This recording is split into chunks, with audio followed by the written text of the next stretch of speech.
Vamos a entrar directos en materia. En este análisis vamos a darle la vuelta a algo que, admitámoslo, a menudo nos suena a pura burocracia administrativa, para descubrir que en realidad es una herramienta brutal para construir una sociedad más justa. Para empezar, imaginemos la típica escena en cualquier oficina técnica de la administración pública. Ya sabéis, planos por todas partes, correos urgentes entrando sin parar, plazos que apremian. Bueno, pues en una de estas oficinas trabaja nuestro protagonista de hoy, Roberto. Él es jefe de sección y se dedica a diseñar infraestructuras, carreteras, túneles y demás. Y resulta que hoy Roberto tiene un dilema bastante peculiar. Resulta que a Roberto le acaba de llegar un correo, un recordatorio oficial, donde le piden que explique cómo su área, la de túneles y carreteras, contribuye a la igualdad de género. Claro, su reacción es de total escepticismo. Literalmente dice, ¿igualdad en el asfalto? Para alguien con un perfil tan técnico como el suyo, esto le suena a papeleo puro y duro. Un obstáculo más que no tiene absolutamente nada que ver con calcular toneladas de cemento o poner señales de tráfico. Y la verdad, es una reacción superhumana y muy habitual cuando las grandes leyes aterrizan en el trabajo del día a día. Pero aquí es donde entra en escena Clara, que es el enlace de igualdad en su departamento. Clara se sienta con él y le explica que de burocracia, nada. Esto no va de rellenar un documento para cubrir el expediente, y le presenta lo que llamamos la estrategia madrileña para la igualdad. Le hace ver que el verdadero objetivo no es una simple cuota, sino entender cómo cada euro del presupuesto público y cada pequeño proyecto técnico tienen un poder real para hacer que la región sea mucho más justa.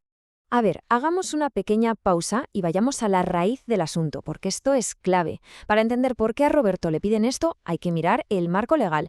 Estamos hablando de la famosa Ley Orgánica 3 del 2007. Esta es la norma de referencia a nivel nacional. Básicamente, apoyándose en la Constitución, viene a decirnos que ya no vale solo con la igualdad formal, esa que queda muy bonita escrita en un papel. No, hay que pasar a la igualdad real y efectiva.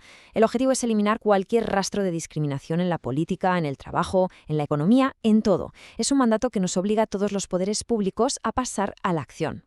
Y para que Roberto lo entienda del todo, Clara le desgrana el artículo 6 de esta ley, que nos define exactamente contra qué estamos peleando. Fijaos, hay dos conceptos vitales. Por un lado tenemos la discriminación directa, que es la más evidente y explícita. Por ejemplo, despedir a una mujer solo por quedarse embarazada. Eso está clarísimo.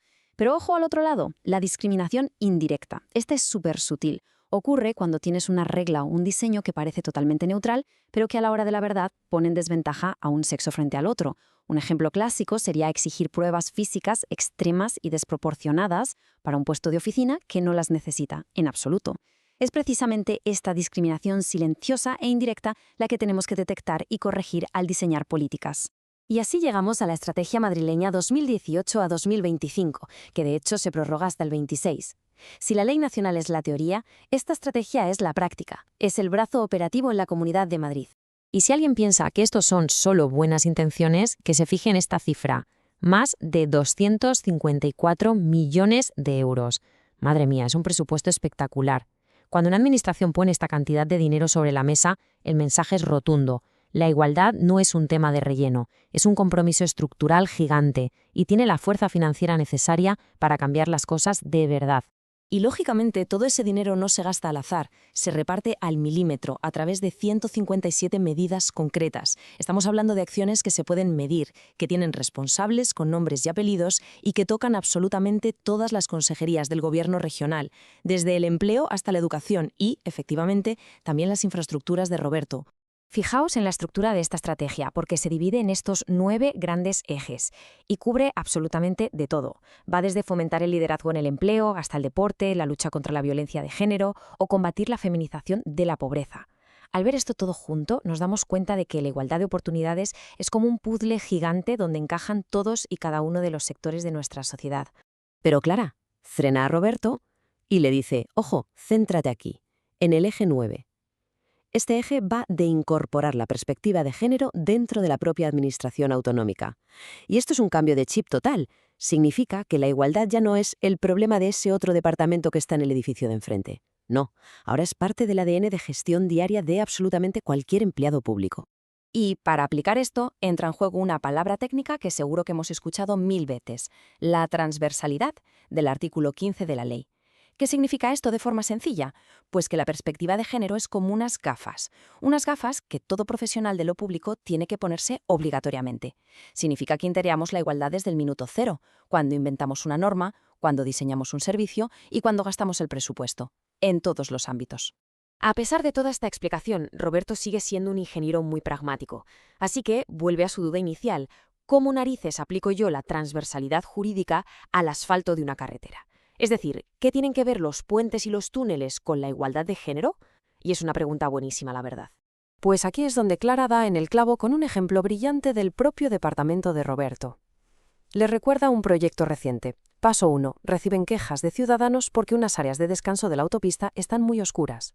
Paso 2. Al evaluar el impacto de género, algo que pide el eje 9, descubren que las mujeres conductoras sienten una inseguridad muchísimo mayor en esos puntos ciegos. Paso 3. El equipo de Roberto cambia todo el plan de iluminación y crea áreas 100% seguras. Ahí está el clic. Eso es el eje 9 en acción pura. Roberto ya estaba haciendo transversalidad de género con sus carreteras y ni siquiera se había dado cuenta. Clara le hace ver la magia del asunto. Si Roberto hubiera diseñado esas áreas de descanso, ignorando totalmente la percepción de inseguridad específica de las mujeres, habría construido un espacio aparentemente neutro, pero que en la práctica habría dejado en desventaja a las conductoras. ¿Y cómo se llamaba eso según la ley que vimos antes? Exacto, discriminación indirecta. Así que hacer un diseño inclusivo no es un capricho, un extra, es prevenir la discriminación desde la base. Y otro punto clave es que el simple hecho de que Clara esté sentada ahí explicándole esto a Roberto ya es cumplir con otra medida de la estrategia, la profesionalización. La idea es que haya enlaces de igualdad y asesoramiento técnico especializado en cada consejería. Estas figuras no están para poner palos en las ruedas, sino para asegurar que ese enfoque transversal se hace bien desde el primer boceto hasta que se corta la cinta de inauguración. Al encajar todas las piezas, a Roberto le cambia la cara. De repente, todo ese escepticismo inicial se esfuma y suelta una frase genial. Visto así, la estrategia es como un manual de instrucciones. Exacto. Se da cuenta de que pensar en la perspectiva de género hace que sus infraestructuras sean infinitamente mejores, más seguras y más completas. En resumen, es pura excelencia en la ingeniería pública porque sirve muchísimo mejor a toda la ciudadanía. Compromiso en acción, pasos para mejorar. Vamos a ver cómo podemos aterrizar todo esto nosotros mismos en el día a día. El primer paso es puro sentido común, conocer los 9 ejes. Da igual si trabajas en urbanismo, en recursos humanos, en sanidad o en cultura. Te aseguro que siempre hay un eje que se cruza directamente con lo que haces cada día. Encontrar esa conexión es fundamental para darle un propósito social enorme a tareas que a veces parecen muy automáticas. El segundo paso es pedir ayuda. No hace falta que nadie se convierta en un experto en leyes de igualdad de la noche a la mañana. Para eso están las figuras clave de cada consejería. Si nos apoyamos en los enlaces como Clara, garantizamos que cualquier proyecto empiece con buen pie y con la perspectiva correcta desde el inicio. Es trabajo en equipo puro y duro. Y el tercer paso, que personalmente me parece brutal, es el uso de los datos. En absolutamente cualquier informe tenemos que desagregar los datos por sexo. Los datos neutros mienten porque ocultan desigualdades. Cuando separamos los datos de hombres y mujeres, de repente salen a la luz brechas y necesidades que estaban invisibles. Y eso te dice exactamente dónde hay que invertir el presupuesto. Y para terminar esta explicación, nos llevamos esta joya, inspirada en la evolución de Roberto. La verdadera igualdad, esa que borra brechas y da las mismas oportunidades, no es una cosa teórica que vive encerrada en un boletín oficial. ¿Qué va? Se construye cada día en cada informe técnico, en cada presupuesto y, por supuesto, en cada farola que ilumina una carretera. Así que os dejo con una pequeña reflexión para pensar. ¿Qué pequeño detalle en el trabajo diario de hoy podría ser la clave para una sociedad mucho más equitativa mañana? Ahí lo dejamos. Muchas gracias por acompañarnos en este recorrido.